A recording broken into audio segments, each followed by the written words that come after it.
Adriana, ton nom, il n'est pas ton nom. Sur les 3 petits points. Oui, il faut chercher chaque fois, Adriana. Mon nom n'est pas mon nom. Oui, sur les 3 petits points en haut, tu te renommes. Tiens. Oui, tu Est-ce que vous voyez bien mon background où il est à l'envers? Qui? Mon background, ce qui est derrière Non, moi. il est à l'endroit. Il va bien? D'accord. Oui. Ouais. Moi, je le vois le mien à l'envers aussi, mais je pense qu'il est à l'endroit. C'est comme tout le monde. Ouais. Et donc maintenant, en fait, ce qu'il faut faire, c'est pour ouvrir, c'est Start Webinar. C'est ça, Sania? Parce qu'on est en practice session et donc... Il faut, oui, il faut Oui, je vais le démarrer. Start Webinar, mais ça, vous le faites à midi. Oui. Bon, je donne la parole à qui? À République tchèque? Donc, Tu donnes la République tchèque, oui. C'est moi en premier, ensuite c'est la Pologne. on est déjà live. On est déjà live.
Good morning, everybody. Just let us a few minutes to start, 1 or 2 minutes more, in order to able to have every participant checked in.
Hello, good morning, everybody, and welcome to everyone to our event called Tour des PECO, or in English, CE Tour.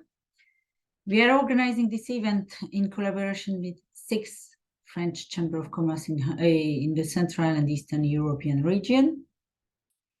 The directors from each country will be the speaker of the webinar of today. Joanna from Poland, Michal from Czech Republic, Adriana from Romania, Sanja from Serbia, and Pauline from Slovakia, and myself, Agnes from Hungary. We are organizing this event mainly for the members of our chambers. We will present to you a series of updates of our countries, one by one, subject by subject. We will cover 3 topics by country. First, the general context of each country, then economic news, and finally, you will learn 2 important hot news for each country. I would like to remind you some technical information. The event is recorded, which will allow for the person who cannot participate to listen it later on. If you have any question, do not hesitate to put the question in the chat, specifying the country concerned. We will contact you after the event to answer these questions. Without too much delay, I will start with Hungary and give you some information about the general context. The country's news is currently somewhat turbulent in Hungary. You may have heard about it. Without wanting to talk about politics and to go details, I just would like to share with you some facts. The Hungarian president, Mrs. Novák Katalin, who became in March 2022 the first woman occupied this essentially protocol function, announced her resignation last Saturday. It followed the indignation caused in the country by her decision to pardon or to give a clemency to a person involved in a child crime case. Mrs. Novák, close to the nationalist Prime Minister Viktor Orbán, declared in a television speech, admitting to having made a mistake. A few minutes later, another very close person to Mr. Orbán, former Justice Minister, Mrs. Varga, announced her withdrawal from the public life as well. The reason was that, as the time being she was former Minister of Justice, contrasigned this approval, this clemency as well. So from last summer, she was the designated person to lead the campaign of the coming European election in June for the National Party. She decided to withdraw from the public life as well on Saturday.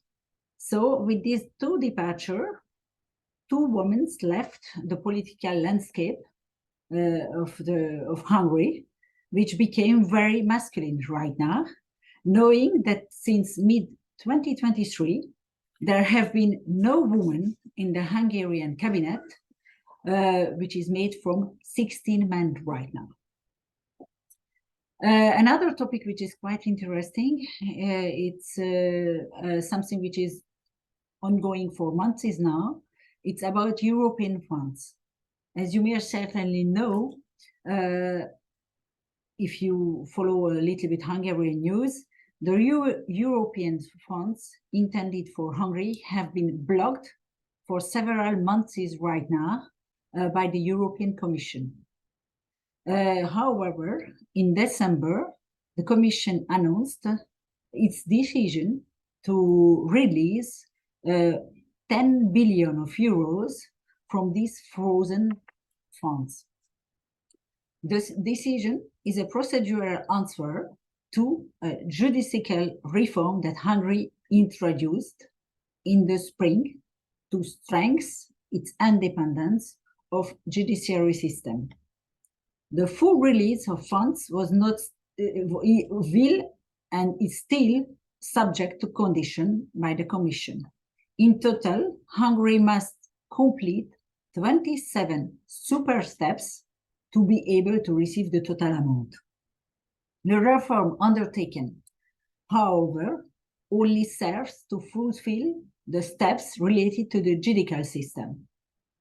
In other words, the Hungarian economy is still deprived from more than 11 billion of cohesion funds. It's very important for the Hungarian economy, and Hungarian government need to make additional steps to be able to get these funds. So I think on the next coming event, I still will have some news on this subject. So let's go on and let's go to Poland right now. The floor is yours, Johanna. Yes, thank you very much. So I think I'm going to bring to a similar topic. We are not so well versed as you in Hungary, but effectively we had an election in October 15, so we have a new government. The new government, it's the civil coalition who took over it's running our country. We have women on vice ministers and the ministers also, so we are not so masculine as you. We have our government just completed, so we are going to, I hope, see much more change in law in favor of business and to invite foreign investors to Poland also. We have also an election in April 7. It's the local elections, which is important because for government, running government, it will be some kind of test how the Poles are going to vote for them in the regions. And it will be some preparation for the election in European Union in later this year. We have the issue in terms of European funds also. Poland, we have also the funds on hold, but 17th of January, Poland said some kind of self-assessment to Brussels. We are waiting for the response of the European Commission, but we hope that we are going to have two funds. So we are talking about cohesion policy. It's a fund 76 billion of euro and recovery funds 60 billion of euro, and we hope that we are going to spend those money for the investments like innovation, entrepreneurship, digitalization, infrastructure, environmental protection, and I hope that next time I'm going to say you some more information about this. So that's for the first topic from Poland. So Maćko, the floor is yours.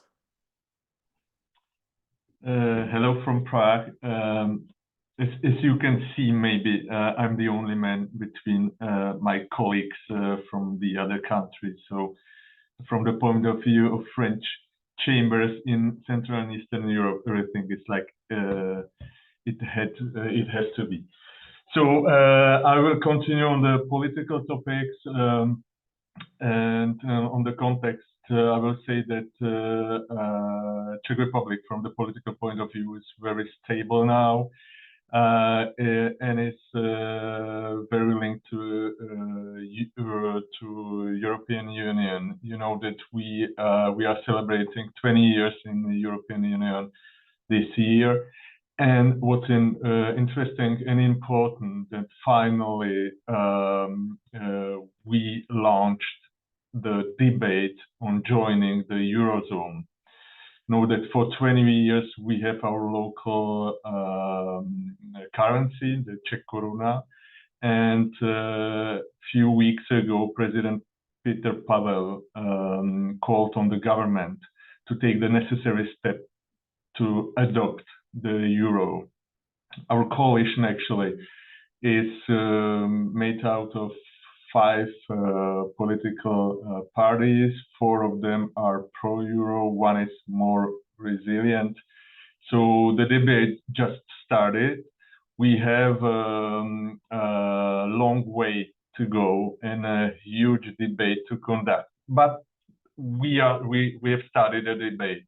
And as the Minister of European Affairs said, for him personally, it would be a great pleasure if the Czech Republic were part of the Eurozone by 2028.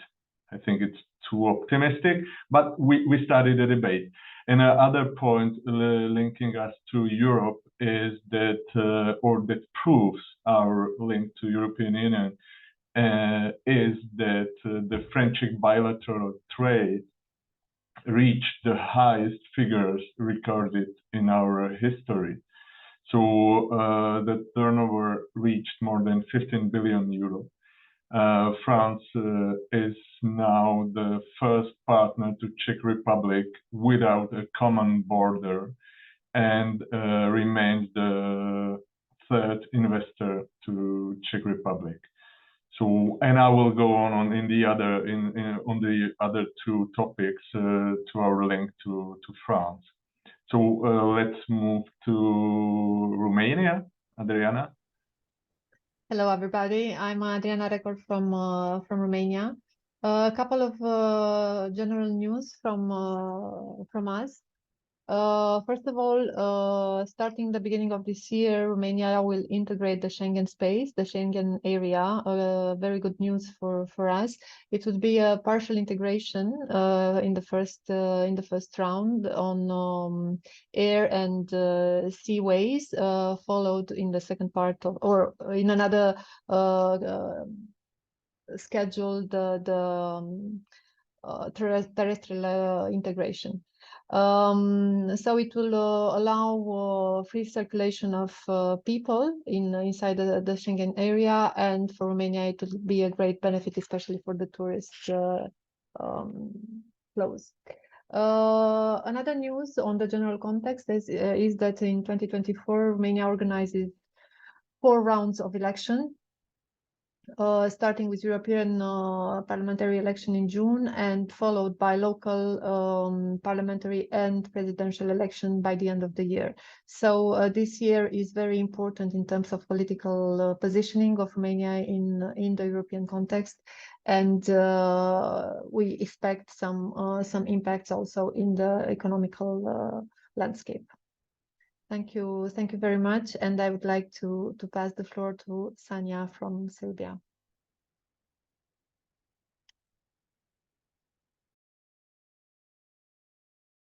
We cannot hear you, your Sanja. microphone.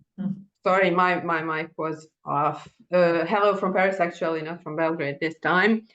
Just like my colleagues from Hungary and from Poland, we have some political turbulences in Serbia currently.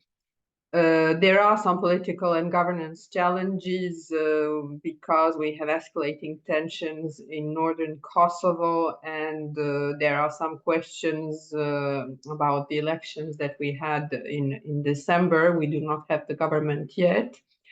So these issues could potentially hamper Serbia's progress towards EU accession. As you know, Serbia is among us the only country that is not yet in the European Union. Nonetheless, the country has a continuous commitment to economic development and international cooperation, so there is still place for optimism, because Serbia is an enticing investment opportunity, especially in the realms of new technologies, infrastructure, and energy that I will tell you later more about. So despite the ongoing trade embargo on Serbian goods imposed by the regime of Albin Kurti in Kosovo, the country has a great human capital, technological advancement, and strategic location in the heart of Europe. So we are optimistic for this year. Next, going to Slovakia. Thank you, Sanja. So I'll try to be brief about the recent political developments in Slovakia, because last year was quite important in this domain. So the most important political events of last year were first the establishment of the first technocrat cabinet in Slovakia's history, after the former center-right cabinet lost a no-confidence vote. And after Slovakia held a snap election on September 30th, which brought back Smer SD's leader Robert Fico back to power. And this leftist formation, SD, standing for social democracy, secured the most votes and gained 42 out of 150 seats in the new parliament. It has since formed a coalition government backing a policy agenda that promises to slowly reduce the budget benefits in Slovakia and to impose a new bank tax. This year we will have our presidential election starting the first tour in March. So that's it from Slovakia, and now we will get back to Hungary. Agnes. Yes, thank you very much. So the second round will be about economic news of each country, starting with Hungary. In Hungary, after 4 consecutive quarters of negative growth, the country finally emerged from recession in the third quarter of 2023 with a GDP increase of 0.9% compared to the second quarter. However, this recovery was too late to allow Hungary to escape recession in the whole year of 2023. Estimates vary, but according to the medium-term economic and budgetary forecasts published at the end of December by the Ministry of Finance, Hungarian GDP could experience a contraction of 0.4% from the same year, after growth, reminding you, in 2022 of 4.6%. This recession is mainly explained by the sharp decline in domestic consumption and investment as well. The Ministry of National Economy confirmed this forecast this week with an estimate of Hungarian recession around 0.5% in last year. Driven by a recovery in consumption and investment, forecasts predict a return to growth in the Hungarian economy in 2024, but a slightly more modest level than hoped previously last summer. Indeed, the GDP growth of 3.6% is the estimation or anticipated for this year. Even if we regard the different estimation or anticipation, the GDP growth vary from 3 to 5 points, depending if we regard the analyst of Minister of Finance, Ministry of Economy, Central Bank, or other analysis. So there will be probably growth. The amount, it should be discussed. Regarding inflation, the peak was reached in first quarter of 2023, as you know.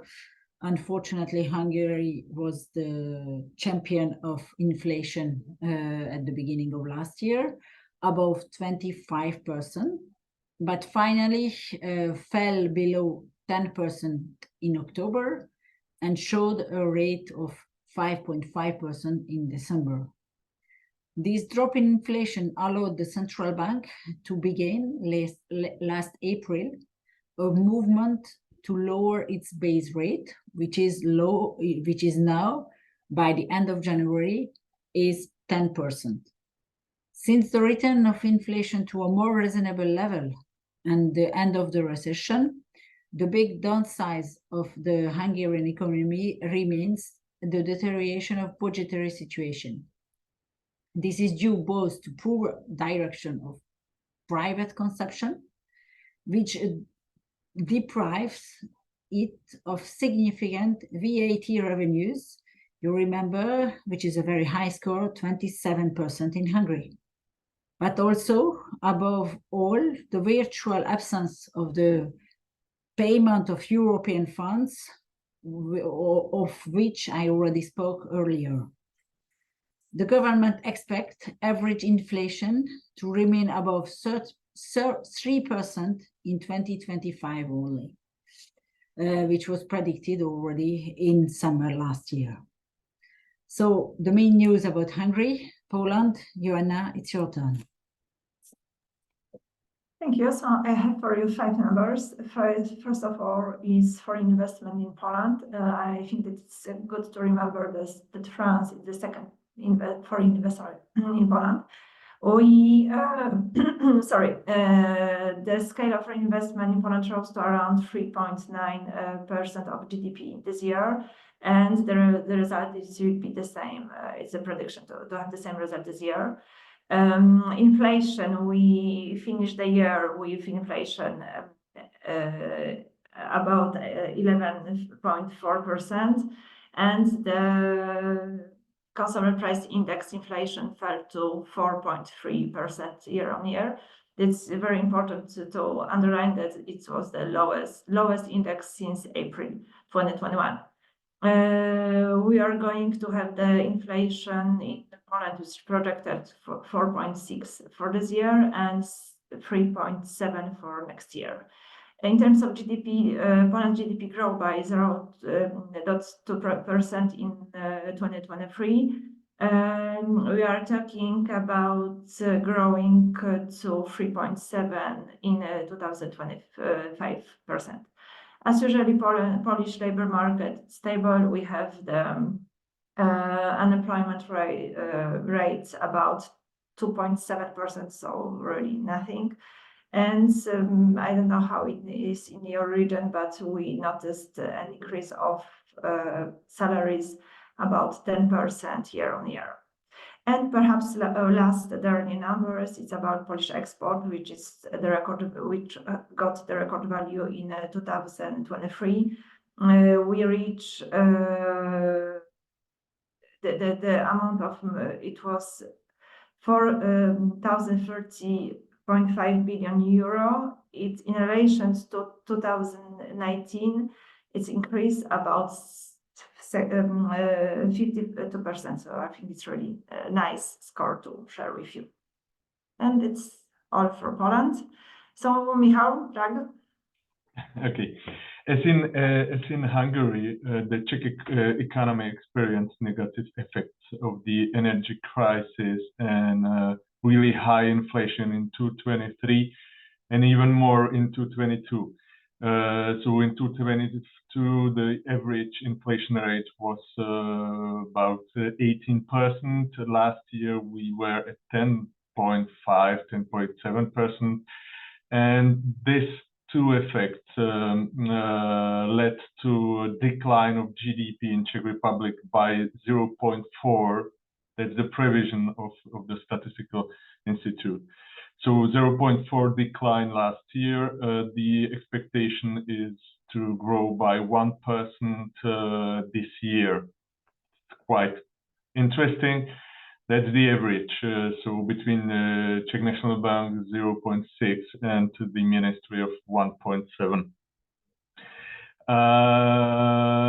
Average inflation rate this year is supposed to be between 3 and 4%. That's a real decline after last year's 10.7. And the unemployment rate will go, as in Poland, we were the two countries for several years to have the lowest unemployment rate in the European Union. So this year the forecast is between 3 and 4%. What's important, all the figures are going to be better, let's say, this year, and that's why the Czech National Bank last week cut the key interest rate for a second time in a row. First time in December from 7 to 6.75, and last week by 0.5 points, meaning to 6.25. Very important for the Czech consumption, for the Czech local consumption, because with the highest inflation rate and high key interest rate, the consumption was really slow and declined a lot last year. So this year we are counting with foreign demand and consumption raise. Czech National Bank sees for next every single meeting they will lower the key interest rate by at least 0.5 to be or to reach maybe between 3 to 4% at the end of this year. So those are the forecasts for Czech Republic. And Adriana. Thank you, Michal. So for Romania, the figures of the last year's growth came just a few hours ago. Romania closed 2023 with 2% growth, half of the expected growth predicted in the beginning of the year. And for 2024, the economy's growth is expecting to reach 3.4%, making it the second highest growth rate in the European Union, and sustained mainly by a huge portfolio of public investment. The National Bank of Romania estimates that the inflation will drop below 5% in 2024. Less optimistic figures for the foreign direct investment also, which dropped last year to less than 7 billion, 30% drop from 2022. And maybe a correlation or a consequence is that the average net monthly salary reached last year 100 euro. A growth of 15% to the previous year. So those are the macro figures for Romania. Sanja, please continue. As for Serbia, economy-wise, news are pretty good. In the third quarter of 2023, Serbia's economy grew by 3.6%. In the fourth quarter, it was around 3.8%, but we will have the official data on the 29th of February. So basically, Serbia was around 2.7% of growth in the previous year, and the news are fairly good for the next year. Inflation was at the end of the year 8%. Hopefully, it will continue to drop in 2024. So the International Monetary Fund concluded the second review under the standby arrangement with Serbia, allowing access to about 400 million to Serbia. And macroeconomic outturns remain strong with recovering growth, ongoing disinflation, narrowing current deficit, and record high foreign exchange reserves. The budget for the year 2024 is tight, but it will provide room for public investment, especially considering the projects that Serbia has in the next 3.5 years that I will tell you later about. Also, the financial situation of the energy sector, SOEs, has been stabilized, and structural reforms in the energy sector companies, SOE governance, and broader fiscal management are progressing well. Slovakia, hello. Thank you. So in Slovakia, the year 2023 could have been an economic disaster due to the inflation and the geopolitical context, but it wasn't, thankfully. Economic growth has been sustained. The country's gross domestic product has increased by 1.2%, and growth could accelerate in the coming years. It is forecasted to be 2.8% this year and 3% the next year. Regarding inflation, it fell the most since its peak. So it fell from 6.6% to 4.3% in December. This is the biggest monthly fall in inflation since the start of the downward trend last spring. The freeze on regulated households' energy prices has helped inflation significantly. Fuel was also slightly cheaper at the beginning of this year, and inflation in the food segment is also becoming moderated, estimated to be somewhere around 4% at the moment. The situation on the labor market, last year employers struggled with a shortage of candidates in almost all occupations. This is mostly due to unfavorable demographic trends. This situation is also expected to continue this year. This context, it's putting upward pressure on wages, which has been compounded by the high inflation. So wages grew faster than inflation in all sectors surveyed at the end of the year. Previously, the real earnings of employees had been falling for more than 2 years. So the most significant increase of wages by more than 8% was in the food service industry.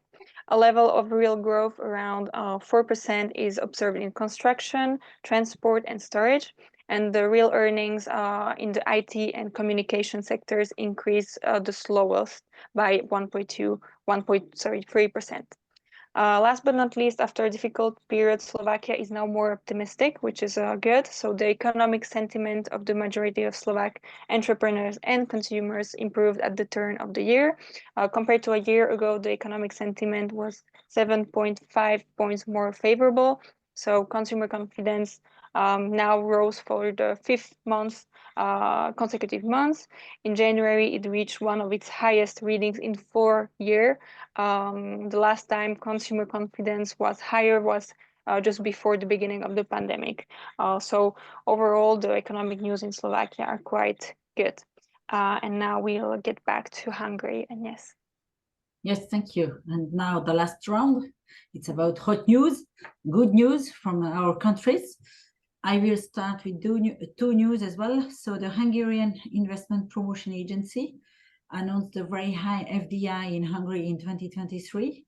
2022 was already a record year, but the FDI inflow doubled in Hungary last year and reached the amount of 13 billion euro. The number of projects realized was 209, and more than 19,000 jobs was newly created last year. These extraordinary results can primarily be attributed to the activity of Asian investors, namely China, South Korea, and Japan, that announced for close to 82% of the total investment volume and 2/3 of new jobs. To parallel to Asian dominancy, the foreign direct investment ranking shows that ties with Western partners of Hungary remain very strong as well. Germany provided the most important number of projects, 18, and it's responsible for every fourth large deal in foreign direct investment. USA has also an important part of these investments.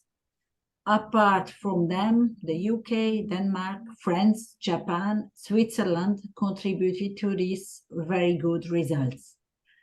According to the analysis on ultimate investors, France is the 5th foreign investor in Hungary. As to the sectoral breakdown, automotive and electronic preserve their ultimate leading position in investments, in foreign investments. The combined proportion of these two sectors represents about 90% of the newly created jobs and capital investment as well. So I will just speak for the second news about the very important investments announced in December. BYD, so the company called Build Your Dreams, is decided to establish his first European electric vehicle production unit in Hungary, in the south part of Hungary, called in the town of Szeged. The Chinese company aimed to develop its first European electric vehicle manufacturing plant on about 300 hectares in Hungary. Due to the investment, thousands of highly added value-added jobs will be created, and also local suppliers will benefit from this Chinese presence in Hungary. The company was founded in 1995. in high-tech industry, and over the years, it's also specialized and evolved in several other sectors: electronic, auto, renewable energy, rail transit, industry, and so on. Now he's working also on electrification of urban transport to reduce global greenhouse gases emission. And this was the reason why he also decided to establish its new factory in Hungary. The company sold last year close to 3 million cars in the world. It became the world's largest manufacturer of electric and plug-in hybrid cars. So it's something very important.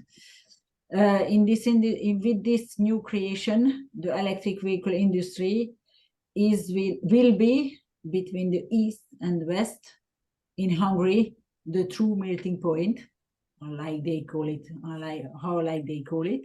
and became the investment of the European champion of the electric automotive transformation. So let's move to Poland, to Warsaw. So Joanna, it's for you. Thank you. I have really hot, in Poland there is a really hot topic because yesterday we had a big discussion between governments and president about the projects which will be realized this year, next years.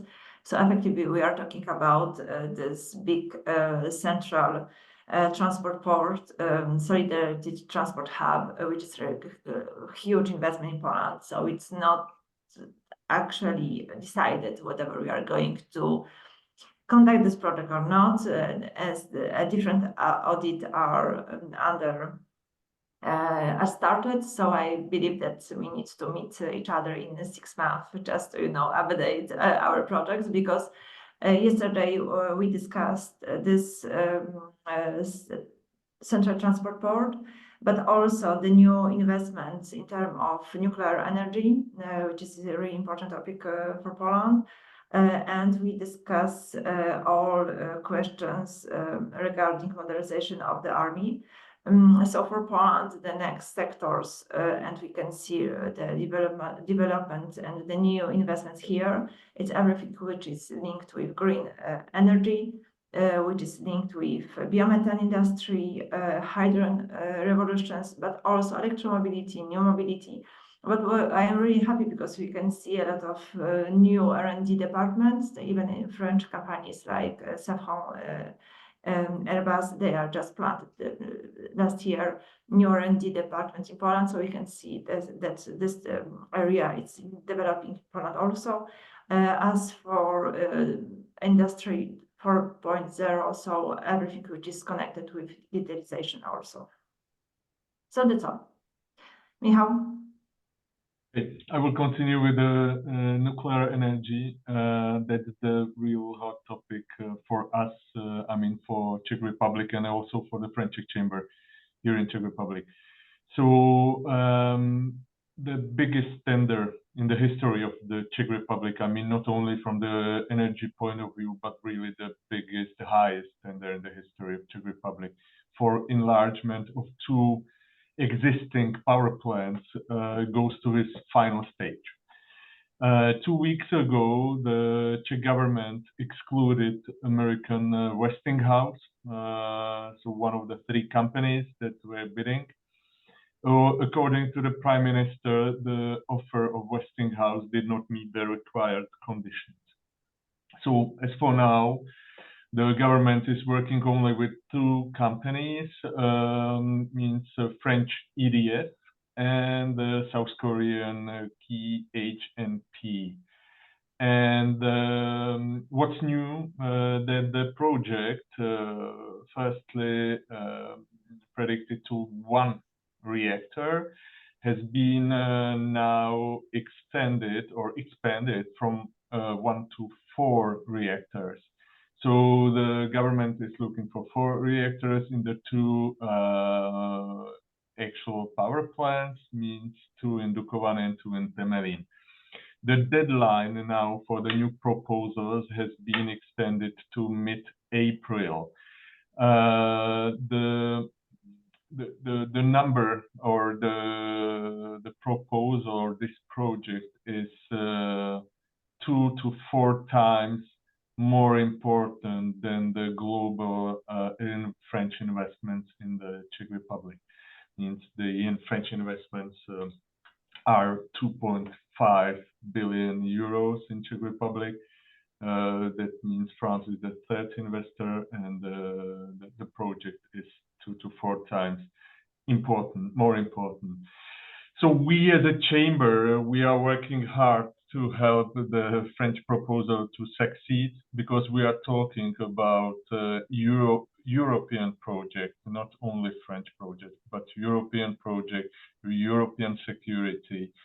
And as Czech Republic and France are the first countries or nuclear powers in Europe that were starting the nuclear renaissance, we hope that the European means the French solution will be taken. So that's all for us. We are preparing as a chamber a lot of events this year on the nuclear topic, because there's not only the enlargement of the 2 existing power plants, but there are also other projects that we are working in, especially the small modular reactors that France and especially EDF is proposing. So that's all for Czech Republic, I would say, and I pass the microphone to Adriana. Thank you. A couple of news on investments, recent investments in Romania also. The Finnish Nokian Tires made a 650 million euro investment in the west of the country. So the first tires are expected to be produced in the second half of 2024, completing the landscape of the tire producers already present in Romania, Michelin, Pirelli, and Continental. The Czech Tesla, which produces energy equipment, including energy storage, has invested 100 million euros in a battery factory in the east of the country, an investment supported by a state aid of about 40 million euros. A French investor, Groupe Atlantique, a company active in heating, ventilation, and air conditioning, is investing 60 million in a first factory in Romania, close to Bucharest, where heating elements such water cylinders and boil plates will be produced in 2024. And the last news is a program launched by the European Investment Bank, who entered an important partnership with BRD Sogelis, the branch of Societe Generale of leasing, the leasing branch of Societe Generale in Romania, pledging 50 million loan to support SMEs and mid-cap companies in Romania. A couple of figures on the French positioning on the Romanian market. So France is the third foreign investment investor in Romania, with 10 billion euros invested in more than 2,000 companies based in all over the country. Thank you very much. Thank you, Adriana. Thank you. The hottest news in Serbia is actually Expo 2027, so 3.5 years to go. Serbia is Belgrade actually is going to host the specialized Expo Play for Humanity in 2027, where we expect more than 2 million visitors and over 100 countries to participate. So at the beginning of the year, the president of Serbia has announced the huge plan called the Leap into the Future Serbia Expo 2027, announcing that Serbia will invest close to 18 billion euros in the next 3.5 years for all projects, including the Expo 2027.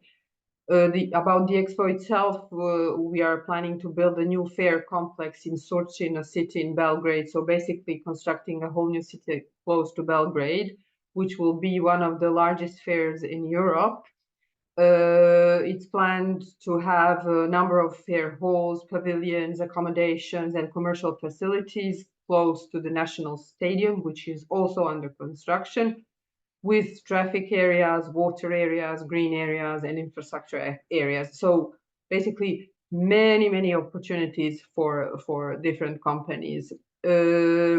Also, the Expo 2027 will need to have some new infrastructures built, the connection with the city of Belgrade and with the airport.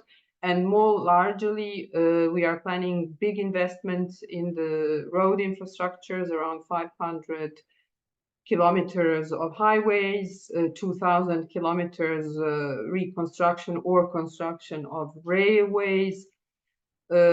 Also investment into the energy sector with the hydroelectric reversible power plant, the completion of a new unit of thermic power plant in Konstolac. Also the continuation of works of the pipeline Serbia-Hungary and the gas interconnection with Macedonia, with North Macedonia. So many projects. I hope you will also be interested in participating in some of them. And I would also like to use this opportunity to announce the big France Western Balkans forum that the French Chamber is organizing at the beginning of June this year, called France Western Balkans Production, Supply Chain, and ESG Practices, where we are going to have B2B meetings with companies from France and the whole region, Western Balkans 6. So that will also be the opportunity to hear more about the future projects in Serbia, especially Expo 2027. So that's all for me today. Thank you very much. Passing to Bratislava. Thank you. First, for Slovakia, in terms of hot news, I'd like to present you the most important investments of the year 2023. So firstly, we have the surprise of the year, which is a Slovak-Chinese duo in Šurany. This top investment is the arrival of the first battery manufacturer in Slovakia. It is a Slovak-Chinese grouping called Goshen Idovat Batteries. It should provide batteries for around 200,000 battery-powered vehicles and initially employ around 1,500 people. There is even a doubling of projection in play. The exact volume of the investment is currently unknown, but it is estimated to be in billions of euros. Secondly, we have Porsche, which continues to grow quietly in Slovakia. It has been operating in our country for many years. It decided to invest 200 million euros into its automation and robotics development center, which is near Piešťany, some time ago. However, as it turned out this year, the company plans to invest a total of 1 billion euros for the production of battery modules for its electric cars, especially the Cayenne, which will be produced in Bratislava in the Volkswagen unit. Thirdly, we have a major investment from US Steel, which is awaited. They have to modernize their production plant, which is in the east of the country, and this investment should be around 1.3 billion euros. But it is not yet definitively confirmed because the decarbonization of the factory will have to be confirmed by the new owner, which is the world's third largest steel producer, the Nippon Steel Corporation, who bought US Steel's assets for almost $15 billion. Lastly, we have Doslo, who has a major green project. It is 120,000 million euros investment in decarbonization of production. This is our largest consumer of natural gas operating in the chemical industry. The company has plans to generate green electricity, hydrogen, and plans to build a battery storage facility. So these are the most important, the top investments 2023 in Slovakia. And to finish with, I would like to highlight the automotive sector in Slovakia, which remains very strong, and records are expected in the future in this sector. So automobile manufacturers in Slovakia produced 1.08 million vehicles last year, which represents a year-on-year increase of almost 100,000 cars. The country thus maintain its position as the world's largest vehicle producer per capita. Production is expected to rise to a record of 1.13 million cars this year. So the sector is really prospering. The prospects of the automotive sector are very good because we have billion-dollar investments and the arrival of top models in Slovakia. So, for example, Kia and Jaguar have announced major investments in electromobility this year, and Volkswagen has confirmed the arrival of the electric Porsche Cayenne with even more e-cars to be worked on. And at the same time, we have massive investments in battery production, which are emerging and which is a good sign, since the electrification of the portfolio in Slovakia is extremely important at the moment. So that's it from Slovakia. To finish with, I think I'll get back to Agnes. Yes, thank you. Thank you very much for your attention. I think that we made the challenge. We fit in 1 hour, and we try to bring you a lot of news and information and some practical information about our countries. So please stay tuned and come back. And if you have any questions, you know where you can find us. And first of all, bon appétit. Bye. Thank you very much. Good afternoon. Bye.